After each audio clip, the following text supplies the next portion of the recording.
Hey guys, welcome out to the range. Today I'm going to do a short video for a gentleman named Papa Dean who commented on the sizing of the sling, of the Tier 1 Citizen 2-point sling. This is my 13.7 drill pin welded out to 16 and change. I love this rifle. It is so much fun to shoot. It's got a Geisley trigger in it. I mean, it's a nice shooter. Anyways, it has a Tier 1 Citizen 2-point sling on it, and the way when you put your sling on your gun, you want the sling to be tight enough to keep the weapon pulled up against your body, so that when you're walking with it, the weapon's off to the side like this, so that your leg isn't hitting it if you have to run or whatever. If you have to take a knee, you have enough clearance to move with it. If you want to store it, you basically grab the stock and you push out and rotate like this, and the rifle pulls up against your body because of the bungee that I sew into the sling. But to get this, you have to find your happy place. And what you do, the first thing that I do is I actually will lace it through the stock itself, as opposed to using the quick detach. If I'm using a quick detach, I hook in here, not here. I'm a lefty. And what I'm getting at, and this is no different for righties, okay? The point of it is, by hooking in here, the sling goes over the back and it draws the rifle in on your body, as opposed to hooking in on this side and the rifle wants to do this. It always wants to wang away from you. So you want the rifle on this end pulling in toward your body. On this end, you want the rifle, you want the sling as far forward on the rifle as possible. Remember, you want as far forward and as far back on the rifle as you can. Why? Because it controls the rifle for you. There's a thing going on right now where people want to hook in here and they want to hook in here. And watch. If you hook in here and here, this is what you get.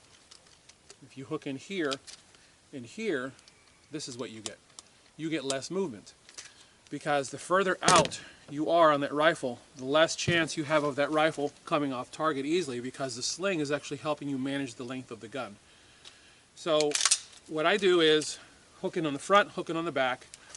Make sure that the rifle sling is tight enough that it's pulled up against. In fact, it can probably be a little bit tighter. I've shed some weight recently, so I could probably have this a bit tighter. But the trick is to have it tight enough so that when you're walking with it and you need the rifle, it's not so tight that it's garroting your neck or causing tension across your back. You want a little bit of tension though, because when you go to do the long shot, you have to do that, and you want this tension across your forearm. So this is why I tell people, do the work.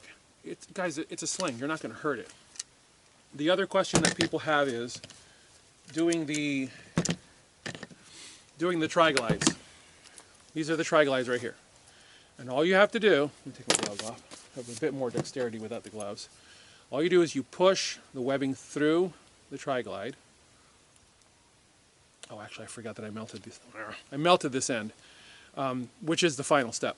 So basically what you would do is you'd push this portion of the webbing through the tri-glide, and you can leave it here. It'll be wanging up like this. And then you feed through what you want.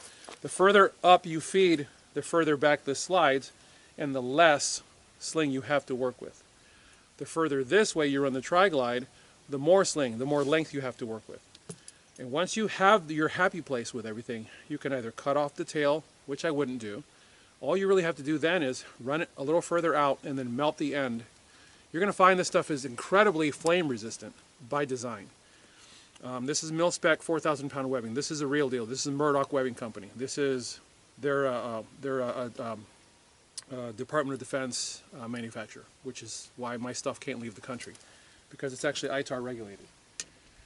But what it gives you is a sling that is very heat and flame resistant, like excessively so. And you also have webbing that will not fray. A bunch of my customers have made comments that when they compare my sling, and they name off a bunch of other slings, when they compare my sling to the other slings, they say, the webbing on your sling doesn't fray easily. Yeah, because it's not Chinesium, it's not garbage, it's actual mil-spec stuff. And remember guys, the price point you're paying for my slings does not break the bank. So, I hope that answers the question, Papa Dean. If you guys have any questions, leave them in the comment section or shoot me an email at tier1citizen@gmail.com. As always, I thank you guys for watching. God bless you all. Get those guns out and practice. Can't talk today. Sorry guys, it's really cold.